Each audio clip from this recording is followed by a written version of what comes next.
No seu televisor, a TV Galega. Na TV Galega, uma mesa de bar. E na mesa de bar, Osmar Lachevitz. Osmar, você falou de trabalhar com quantos anos? Era guri ainda? Olha, eu comecei, na verdade, com 14 anos, porque naquela época, quer dizer, comecei a trabalhar muito cedo, né, ajudando a minha família, né? Mas fora para ganhar um saláriozinho. Ganhando inclusive a carteirinha já de trabalho com 14 anos. Né?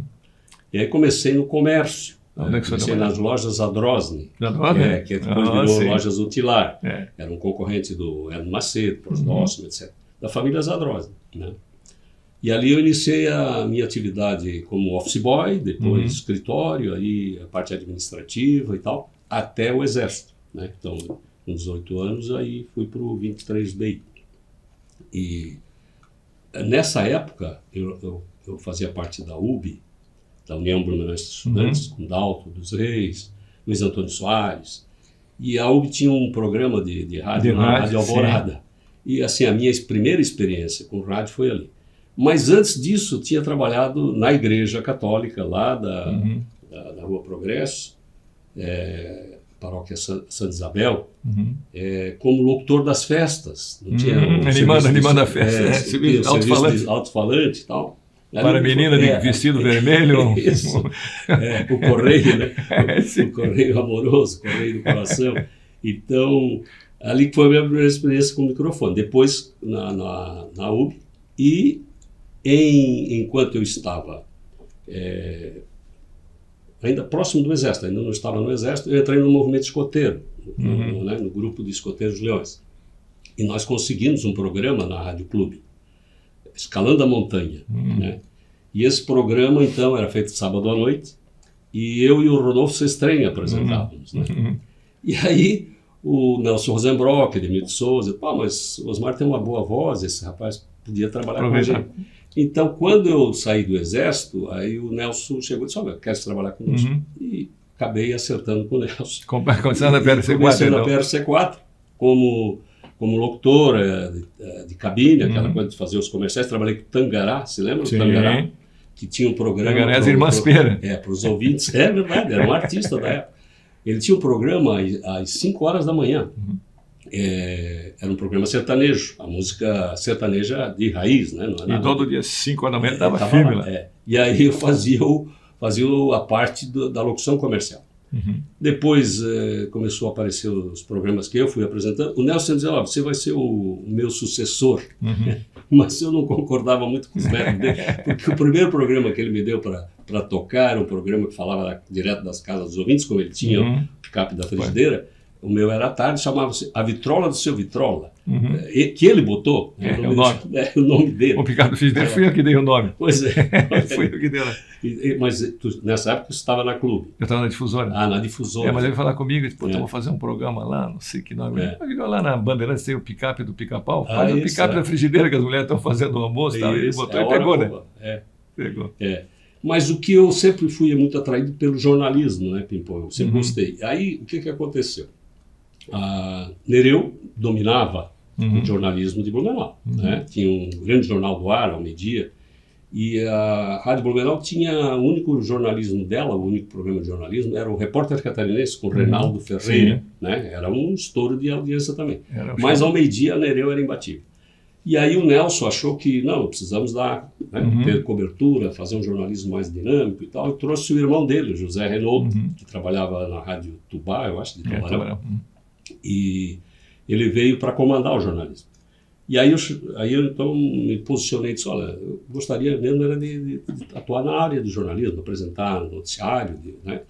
E, se for o caso, fazer reportagem. Então surgiu a oportunidade de eu ser repórter, e naquela época repórter era polivalente, né? Sim, cobria de polícia a política... Casamento, puteiro. Aí me deram uma lambreta, né? Um gravador geloso aqui. E eu passava pelos hospitais e pela delegacia para fazer a cobertura dos eventos de polícia e tudo mais. E cobria também, chegada do embaixador da África do Sul, na prefeitura de Blumenau, lá estava eu junto. E o meu grande rival como como repórter era o Álvaro Correia. Sim, já um decano. Grande jornal do mar. Fazia a cobertura. Depois o João Pedro, né, o irmão dele. Mas o João Pedro nessa época depois, já estava na Europa. Já tinha ido para a Netherlands, né? Para a Rádio Netherlands. Foi para a Suíça. Para a Suíça, né? Suíça. Enfim, então eu não peguei essa época do JP. Mas o Álvaro era o meu grande rival, então onde eu estava, o Álvaro estava e vice-versa.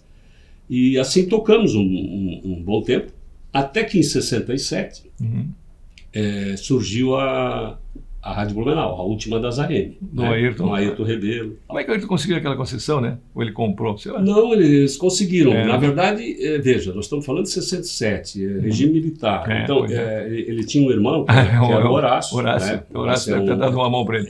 E aí o Horácio foi sócio dele. O Horácio, o Ayrton, e o primo dele, como é que é, filho do Arão, que morava no Rio de Janeiro. O Péricles, né? Péricles, junto com os três, enfim. Né? Mas posteriormente o Péricles saiu, ficou só o Horácio e o Ayrton. Né? Mas o Ayrton que tocava lá. O Ayrton era advogado, tinha sua banca. Né? E estava no mesmo prédio ali, né? Estava no mesmo prédio. Nós ficávamos no 15º andar do edifício catarinense. Foi uma rádio muito bem instalada, uma rádio muito bem tocada. E nesse período, então, tinha o Donato Ramos, que era um rapaz de Rio do Sul, que era o diretor artístico da rádio. E na verdade ele veio de Curitiba também, Donato, mas ele veio para Rio do Sul e fez nome lá, né? Trabalhou lá com os Nina. E, bom, enfim, eles precisavam de alguém para tocar o jornalismo da Rádio Blumenau. E aí me convocaram. E aí a Rádio Blumenau é uma outra história. Né? Foi uma história muito bonita, uma experiência fantástica. É um case, na verdade. Né? Você assumiu depois o comando? Porque o Donato depois meio que começou a também desistir, não queria mais e tal. Acho que teve uma indisposição também com o Ayrton. E aí o Ayrton, eu era apenas o titular ali do jornalismo, com os repórteres e essa coisa toda. Mas aí o Ayrton, não, você vai ser o diretor... Demarzinho Demar de Souza, o repórter Orclínico e tal. Depois, mais tarde, veio Ademir Gili, tinha Carlos Henrique Roncalhes, o pessoal que apresentava o jornal, né? Nós fizemos um jornalismo muito interessante. Né? Não, me caiu o queixo quando eu vim da Alemanha. Aí eu entrei num elevador de um prédio, estava tocando a Rádio Blumenau. Isso. Aí eu fui num outro lugar lá, estava tocando, eu digo, pô, isso é coisa dos Malachilites, inventou a moda de botar rádio dentro do elevador. Exatamente. E foi uma jogada ótima de marketing. Sim. E aí, para nós conseguirmos mais audiência, o que a gente dava para os clientes? Um rádio com uma frequência fixa. Só pegava ela. Só pegava a rádio. Tão bonitinho, a rádio feito pela Fran, né, de Rio do Sul. E era um rádio de mesa, com a caneta e tal. Né? E ali só pegava a Rádio Blumenau. E ela foi uma rádio diferenciada, porque as outras eram mais... Ela foi a primeira rádio segmentada, vamos dizer. Ela buscou um público... AB, né? O público que patrocina, né? Então a gente tinha esse foco. E aí até você teve uma passagem, né, interessante com o jornalismo nosso, como foi, né? Aquilo me rendeu uma carta, porque quando eu fui eu saí das emissoras coligadas e fui para a Europa. Certo. Aí eles me deram uma carta de correspondente, mas não me pagavam nada. Sim, honorífico. Aí eu tinha estado aqui. E vocês me convidaram para um programa ali. Quem é que fazia? Será que era o Ademar? Nem sei, um programa que tinha lá. Depois almoçava no restaurante ali quase em frente ali do prédio. Sim, no restaurante Expresso. No Expresso. Aí fomos lá comer no Expresso, fizemos amizade. Então quando eu estava lá, que deu aquele problema com os blumenauenses, foram trabalhar lá, e morreram, um morreu, o outro empurrou da escada, o outro morreu de pneumonia e tal. Eu fui lá, fiz uma entrevista com todo aquele pessoal, né? E aí o governo alemão se propôs a pagar a transmissão via satélite. Foi a primeira transmissão da Alemanha via satélite para o Brasil, foi aquela. Exatamente. Aí eu fiz para vocês. Aí me mandaram uma carta. Pô, você é o nosso correspondente. Como é que você está fazendo para o nosso concorrente? Sabe, Pimpão, essa tua reportagem, né? Ela teve uma repercussão nacional, porque esse assunto, né, dos alemães que estavam eventualmente sendo trabalho escravo, coisa do gênero, né, que não era nada disso, né? Mas, enfim, isso repercutiu no Congresso Nacional. O Jais Tupi Barreto, que era o nosso senador, era amigo nosso, amigo ali, né, da rádio, e ele pegou essa tua fita e levou para o Congresso, levou para o Senado e apresentou parte dela, mostrando, né, o que cada um e outro falando. Isso, porque havia uma polêmica nacional. Né, estão traficando trabalhadores. Porque era o Santayana que era um comunista, eu conheci ele até quando ele estava na Tchecoslováquia, fui lá. E ele esteve na Alemanha um tempo, aí ele escreveu dizendo que o pessoal estava... Porque assim, na BSF, eles tinham alojamento dentro da própria fábrica. Certo. Os turcos que fiquem contentes, né? Sim. Os brasileiros também. Mas só que o muro tinha arame farpado, assim, então ele disse que estava em campo de concentração. E daí nasceu essa... Aquilo deu essa confusão toda. Começou a discussão. Envolveu até o pessoal... O Mauro Santayana, foi o Mauro Santayana que ele... E envolveu aqui o pessoal que levava os alemães, que davam, né, cobertura. E depois você sabe que o Mauro depois ganhou o prêmio ESSO de reportagem, mas por outra coisa. Ele encontrou lá a ordem de afundamento daqueles navios brasileiros que estavam levando mercadoria para os Estados Unidos, lá, na época da guerra. Sim. Que aqui todo mundo dizia que eram os americanos porque tinham probabilidade nos navios para a gente entrar na guerra. Não, foram os alemães. Foram. Provou, eles ganhou o prêmio ESSO. Eu ainda tinha a informação, a dúvida, e ele conseguiu desvendar. Encontrou lá no arquivo, porque o alemão guarda tudo no arquivo, ele achou as ordens de afundamento e publicou aquilo. Foi porque o Brasil também não se definia, né? Não.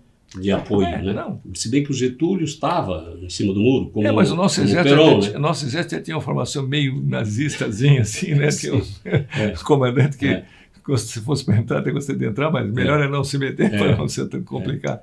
Mas até o afundamento. E aí, né? Aí os estudantes foram para a rua, fizeram movimento e tal, a pátria foi ofendida. E aí nessas alturas também os Estados Unidos tinham decidido, né? Porque já tinha ocorrido o problema do Havaí, né?